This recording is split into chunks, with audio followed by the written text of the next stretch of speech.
സുരേഷ് ഗോപിയുടെ വിജയത്തിൽ കോൺഗ്രസ് നേതാക്കളുടെ പങ്ക് തുറന്നു പറഞ്ഞ ഡിസിസി മുൻ ജനറൽ സെക്രട്ടറി യതീന്ദ്രദാസിനെ കോൺഗ്രസ് പ്രാഥമിക അംഗത്വത്തിൽ നിന്ന് തന്നെ പുറത്താക്കി. സമൂഹ മാധ്യമങ്ങളിൽ പാർട്ടിയെയും നേതാക്കളെയും അപകീർത്തിപ്പെടുത്തി എന്നാരോപിച്ചായിരുന്നു നടപടി. അതേസമയം തന്നെ പുറത്താക്കിയത് സംഘപരിവാർക്കാരെ പ്രീതിപ്പെടുത്താനാണെന്ന് യതീന്ദ്രദാസ് ഫേസ്ബുക്ക് കുറിപ്പിലൂടെ പ്രതികരിച്ചു. സമഗ്ര വിവരങ്ങളുമായി ശരത് ഓങ്ങലൂർ ചേരുന്നു തൃശ്ശൂരിൽ നിന്നും.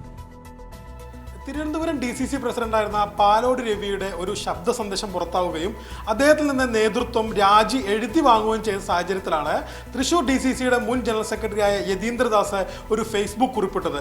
ഈ പാലോട് രവി പറയുന്ന സാഹചര്യമാണ് കോൺഗ്രസിന്റെ അടിത്തട്ടിൽ നടക്കുന്നത് എന്ന് പറയുന്ന രീതിയിലുള്ള ഒരു കുറിപ്പായിരുന്നു.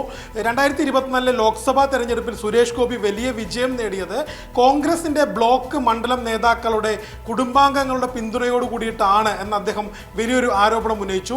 അതുപോലെ മറ്റൊരു പ്രധാനപ്പെട്ട കാര്യം, ഇപ്പോഴും കോൺഗ്രസിന്റെ ബ്ലോക്ക് മണ്ഡലം നേതാക്കളുടെ ബന്ധുക്കളിൽ പലരും സുരേഷ് ഗോപിയുടെ ഫോട്ടോ വാൾപേപ്പർ ആക്കിയിട്ടും അല്ലെങ്കിൽ പ്രൊഫൈൽ പിക്ചറായും കൊണ്ടു നടക്കുന്നവരാണ് എന്നൊരു ആക്ഷേപം കൂടി ഉന്നയിച്ചു. ഇത്തരത്തിൽ പാലോട് രവി പറഞ്ഞതിൽ നിന്ന് വ്യത്യസ്തമായിട്ട് അല്ലെങ്കിൽ പാലോട് രവി പറഞ്ഞത് കേൾക്കാതെ അത് മുഖവരിക്കെടുക്കാതെ പ്രവർത്തിച്ചാൽ കോൺഗ്രസ് വലിയ തിരിച്ചടി നേരിടും എന്ന രീതിയിലുള്ള ഒരു ഫേസ്ബുക്ക് പോസ്റ്റ് കഴിഞ്ഞ ദിവസം ഈ യതീന്ദ്രദാസ് പങ്കുവച്ചിരുന്നു. അതിനെ തുടർന്നാണ് DCC പ്രസിഡന്റ് കൂടിയായിട്ടുള്ള ജോസഫ് ടാജറ്റ് ഇന്ന് യതീന്ദ്രദാസിനെ പ്രാഥമിക അംഗത്വത്തിൽ നിന്ന് പുറത്താക്കിയെന്ന് അറിയിച്ചുകൊണ്ടൊരു സർക്കുലർ പുറത്തിറക്കിയിട്ടുള്ളത്. പാർട്ടിയെയും നേതാക്കളെയും സമൂഹ മാധ്യമങ്ങളിലൂടെ അവഹേളിച്ചു എന്നാണ് ജോസഫ് ടാജറ്റ് പുറത്തിറക്കിയ സർക്കുലറിൽ പറയുന്നത്. ഇത് വളരെ പ്രധാനപ്പെട്ട ഒരു കാര്യം. ഇതിനെ യതീന്ദ്രദാസ് വിശേഷിപ്പിക്കുന്നത് സംഘപരിവാറിനെ പ്രീതിപ്പെടുത്താൻ വേണ്ടി എടുത്ത നടപടി എന്നാണ് പറയുന്നത്. അതായത് തനിക്കോ അല്ലെങ്കിൽ AICCയുടെ മറ്റംഗങ്ങൾക്കോ ആർക്കെങ്കിലും ഇപ്പോൾ കോൺഗ്രസിന്റെ പ്രാഥമിക അംഗത്വം ഉണ്ടോ എന്നൊരു ചോദ്യം കൂടി അദ്ദേഹം പറയുന്നുണ്ട്. കോൺഗ്രസിന്റെ പ്രാഥമിക അംഗത്വത്തിന്റെ കാലാവധി 3 വർഷമാണ്.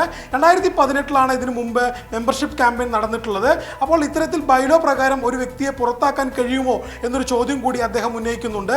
എന്തായാലും കോൺഗ്രസിനകത്ത് കോൺഗ്രസിന്റെ അടിത്തട്ടിലുള്ള വലിയ പ്രശ്നങ്ങൾ തുറന്നു കാണിച്ചതിന്റെ പേരിലാണ് ഇത്തരത്തിൽ DCCയുടെ മുൻ ജനറൽ സെക്രട്ടറിയെ പാർട്ടിയിൽ നിന്നും പുറത്താക്കിയിരിക്കുന്നത്. സിന്ധൂരി, അതെ, വ്യക്തമാണ്.